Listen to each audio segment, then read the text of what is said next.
All right, so the Buffalo Sabres played against the Calgary Flames tonight and lost 3-2 in overtime. And going into this game, in the last episode of the series, I was saying that if they lost tonight and also dropped the home and home against the Toronto Maple Leafs that's coming up, I would be really down on the team. And if they won tonight and at least split the series against the Maple Leafs, then I would probably be feeling a lot better about this team. And tonight's game kind of throws a wrench into that whole line of thinking, because it was a very exciting game of hockey. Both teams played really well. There were a lot of really exciting chances on both sides. A lot of big saves by both goaltenders, especially Riddick, the goaltender for Calgary, who had some just amazing stops. Great chances for the Sabres, really big plays that just didn't necessarily end in goals, but it gave me a lot of hope that the Sabres are able to bounce back, right? And I hope that they can take this game and see how well they played, know how well they played, going into a home and home against one of the best teams in the division, even though the record doesn't necessarily show it, which is the Toronto Maple Leafs. So going into this game, there were three things I was looking for, and we'll get to those in a second. I want to just quickly talk about overtime. 3-on-3 overtime in general. I never get too down when the Sabres lose a game in overtime, and I also never get too pumped up when the Sabres win a game in overtime. 3-on-3 overtime to me has always seemed more like a gimmick. It's more like a mini game in a video game than NHL hockey, right? The NHL is a 5-on-5 league. These teams are built for 5-on-5 play. Hockey is a 5-on-5 sport. And it doesn't make any sense to me that you would change the entire nature of the game for 5 minutes just because a game is tied. I'm also not a huge fan of the shootout, but I at least understand the shootout, right? But 3-on-3 overtime, I just don't get it. Not only does it seem like a gimmick, but it seems to have no correlation to how good a team actually is. Right? Like teams perform differently in 3-on-3 settings and in shootouts than they do in 5-on-5 settings. I just looked this up on hockeyreference.com. So the top teams in the league right now are the Boston Bruins and the Washington Capitals. The Boston Bruins in overtime, 3-on-3 overtime, they are 1-1, and in the shootout they are 0-4. So their overall overtime record is 1-5. The Capitals in 3-on-3 overtime are 3-3. And in the shootout, they're 3-2. So their overall record is 6-5. So these are the top teams in the league. One is 1-5 and one is 6-5, which is just a little bit above 500, right? In overtime scenarios. Let's take a look at the bottom teams in the league.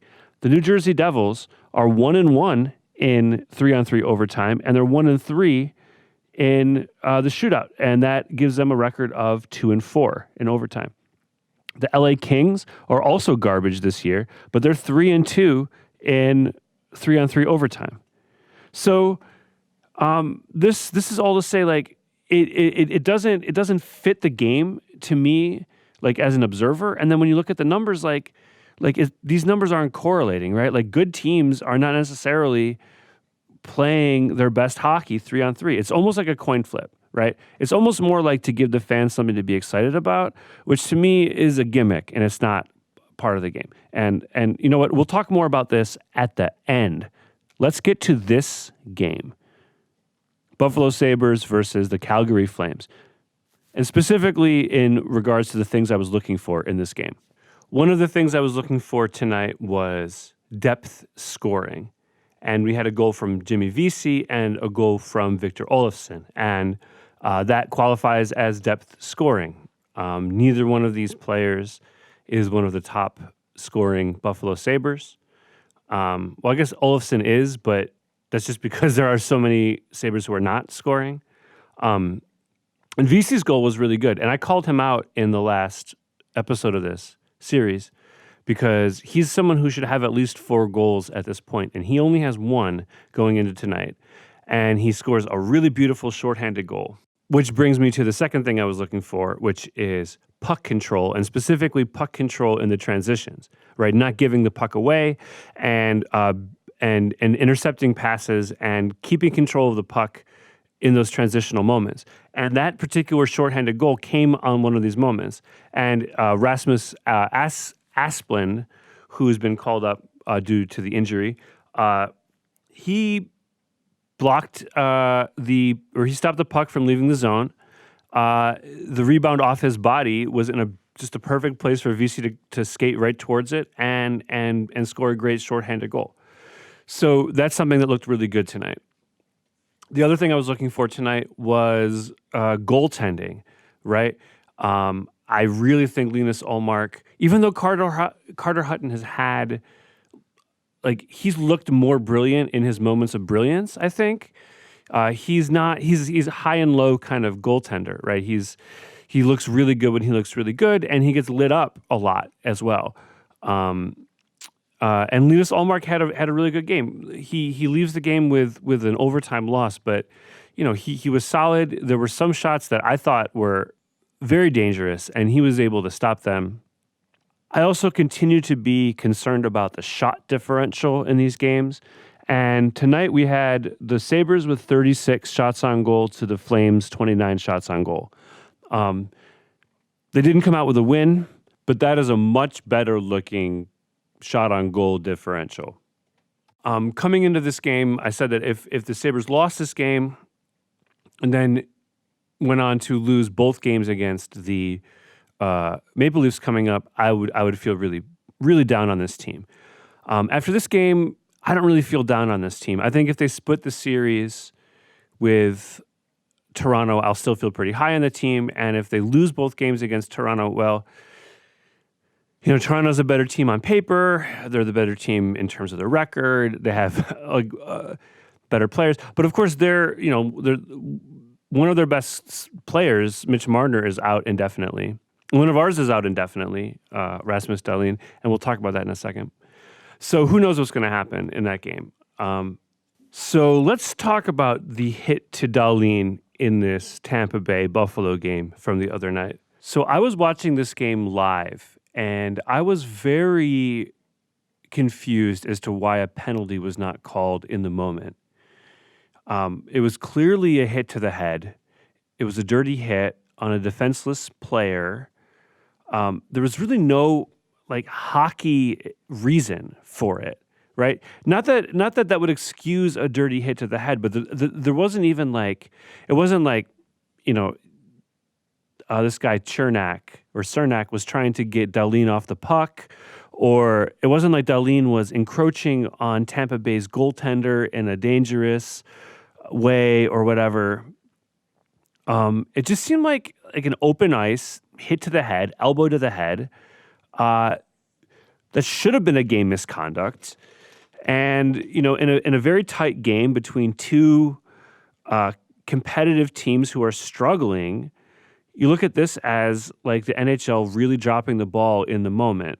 Now, I shouldn't go much farther without saying that my real thoughts are with Rasmus Dahlin, who got a concussion as a result of this dirty hit. And it's very scary when a player gets a concussion. You think about all of what we know now about concussions and repeated hits to the head and how devastating they can be to a person over time. And you just hate to see this happen. And the NHL is definitely moving in the right direction. But this is a perfect example of look, a 2-game suspension for an open ice elbow to the head, 2 games. That just, I don't know what kind of message they're trying to send, right? I mean, you're not keeping your players safe if that is the penalty for elbowing someone in the head without even a hockey reason, right? It wasn't even in a hockey situation. I've watched it a few times now, and there is some momentum from Cernak going into Dahlin, but the play had already moved away from those 2 players when Dahlin got hit. And it was just, the hit to the head happened. That was a dirty hit. Part of me wonders why the Sabres didn't react more strongly. And I'm not the kind of person who thinks there needs to be any more violence in the game than there needs to be, right? Than there is right now. I don't like fighting in hockey, and I know there's a lot of people who do, but I just don't see the purpose of it. Like there's not fighting in basketball, right? There's not fighting in football. People say, "Oh, but hockey's such a physical game." Yeah, NFL football is incredibly violent, and there's not fighting. Basketball is a very physical game. You know, they say it's a contact sport. It's not a collision sport, and it can be very physical. There's elbows. There's all this stuff, and they don't need to police themselves. So this idea, well, you know, if the players don't police themselves, then blah blah blah. I think that's bullshit. I don't think there needs to be fighting in hockey. That being said, like in almost any sporting situation, whether it's NBA basketball or even baseball, right? Like in baseball, if a pitcher intentionally beans a player in the head, like that could easily lead to a bench clearing brawl, right? You know, in basketball, if there's a dirty play, like that there might be several suspensions that come from it because players might leave the bench, right? It doesn't make sense to me that, you know, no penalty was called and there was like no reaction from the Sabres. That worries me. That worries me because if other teams look at this and say, okay, the Buffalo Sabres are soft and the referees aren't going to call that kind of thing in the moment, then other teams are going to know that they can push the limits of what is legal in hockey with the Buffalo Sabres, right? They can be more physical than what is technically allowed by the rules of the National Hockey League with the Buffalo Sabres. And they probably won't get, you know, they won't see too strong repercussion from this. It just seems like it's opening the door to more violence. If you're not going to say, okay, look, you hit this person in the head, you are suspended indefinitely. Or you are suspended. Here's an idea. You do a dirty hit on a player. You are suspended for as long as that player is out, and then your actual suspension starts, right? So you are just completely removed from hockey until that player is rehabilitated and back on the ice playing hockey, and then you serve your suspension. And then for a hit to the head, it should be 5 games, at least, right? 2 games, you know, that just seems like not enough time for that kind of hit. And like you look at it, and like there are some hits that are borderline, like, oh man, you know, it was a violent hit, but it was also like there was, you know, you're on skates. It's a game of skating at full speed. Certain things are going to happen, right? But this one wasn't one of those, right? This was a person like hitting another person in the head with his elbow, knocking him out of the game with a concussion. And that's the kind of hit that could take someone's career from them, right? And damage them for life. It makes no sense that it would be a 2-game suspension. And it makes even less sense that particular play was not called in the moment, right? That particular dirty hit. And it also doesn't make sense to me that the Sabres didn't respond. Because that's, I think, part of it. And Ralph Kruger was actually was grilled at the press conference today about this. He got this question asked to him in several different ways, like, hockey teams tend to respond physically to dirty hits, and you did not respond physically to this dirty hit. And Ralph Kruger basically said, well, this is not the way the hockey's played anymore, and this is not how we deal with things. We deal with things on our own, and we use our anger to play tougher hockey. And like, that sounds really noble, but this is a game of a bunch of like tough, like like kind of asshole guys that hit each other while they're skating at full speed. And these people know, like, okay, if this team is a pushover team, then we can do this kind of shit to them, and we're not going to see any repercussion. Right? It's a really fine line, right? Because I would rather there be less violence. I would much rather the league be better and the referees be better about calling it, the league be better about handing out larger suspensions for this sort of stuff. And ultimately, my thoughts right now are with Rasmus Dahlin, who is a wonderful young player, and he deserves to have a career that matches his level of skill and his brilliance on the ice, right? He should not have to have his career put in jeopardy by a really dirty elbow to the head. And if there are people listening to this who enjoy violence in hockey and enjoy fighting, look, like when you're watching a game and you're in the moment, like I get into it too. Like I'm not like 100% against the physical aspect of the game of hockey. I think that a lot of the physical aspect of the game of hockey is crucial. It's like it's part of the game, right? I mean, I can't imagine hockey without, a lot of its physical element. But I mean, if you're the kind of person who's like, there needs to be fighting in hockey because the players need to police themselves, I don't buy that as a good reason why hockey should have fighting. You can watch UFC, right? I mean, there's like 400,000 videos online of people punching each other in the face.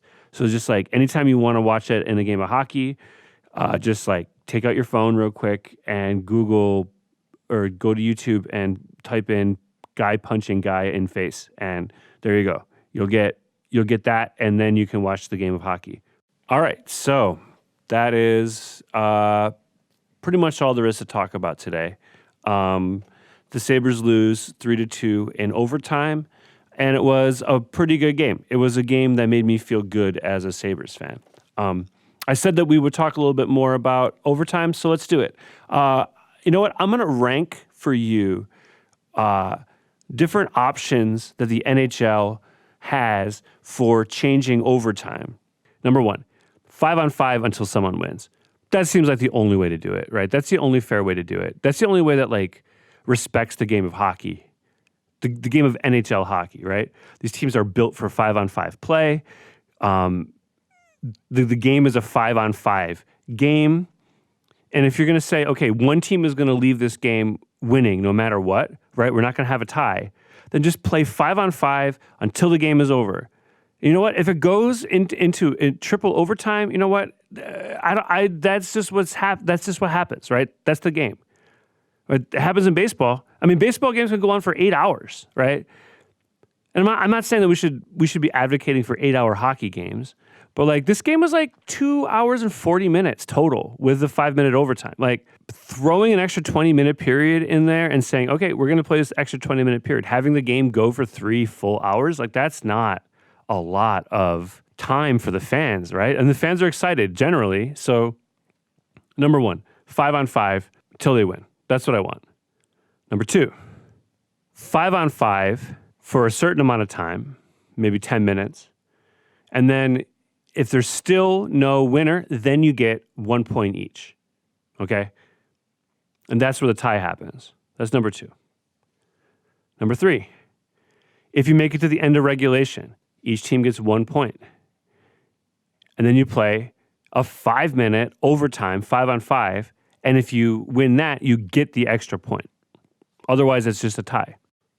Number four would be 5-on-5 overtime for a certain amount of time. I think 5 minutes is too low. I think 10 minutes is good. And then you have a shootout. Do I like shootouts? Not really. I think they're not part of the game of hockey.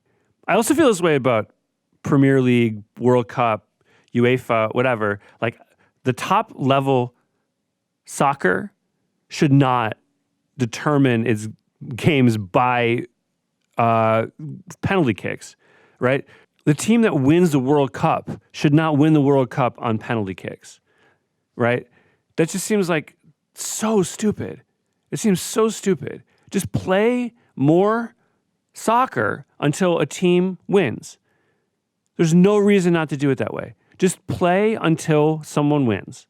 Always. I don't understand why you would want it any other way. All right. Anyway, thank you for this, and thank you for listening. Okay. Go Sabres.